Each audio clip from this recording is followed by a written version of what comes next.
உயர் அதிகாரிகள் கண்டிப்பதை குற்றமாக கருத முடியாது. பணி இடங்களில் உயர் அதிகாரிகளின் கண்டிப்பு கிரிமினல் குற்றமல்ல என சுப்ரீம் கோர்ட் தீர்ப்பளித்துள்ளது.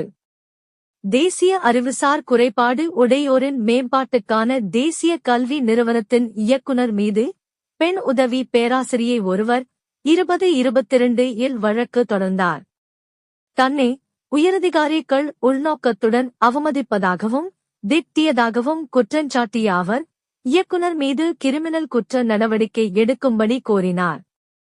வழக்கை விசாரித்த நீதிபதிகள் சஞ்சய் கரோல், சந்தீப் மேத்தா அடங்கிய அமர்வு அளித்த தீர்ப்பு பணி இடங்களில் மூத்தவர்கள் கண்டிப்பதை உள்நோக்கத்துடன் அவமதிப்பதாக கருத முடியாது.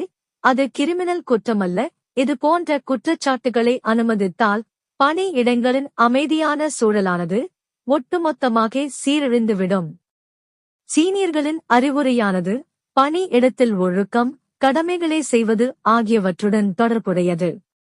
தங்களுக்கு கீழ் பணிபுரிபவர்கள் கடமையை பொறுப்புடன் செய்ய வேண்டும் என்பது தலைமை பொறுப்பில் உள்ளவர்களின் நியாயமான எதிர்பார்ப்பு. இந்த வழக்கு வெறும் யூகத்தின் அடிப்படையில் தொடரப்பட்டிருக்கிறது. இவ்வாறு தீர்ப்பில் கூறப்பட்டது. இந்திய குற்றவியல் தண்டனை சட்ட பிரிவு 504 தற்போது புதிய பாரதிய நியாய சன்ஹிதா சட்டத்தின் 352வது பிரிவாக மாற்றப்பட்டுள்ளது. இதன்படி உள்நோக்கத்துடன் ஒருவரை அவமதிப்பது குற்றம். அதற்கு 2 ஆண்டுகள் வரை சிறை தண்டனை கிடைக்கும்.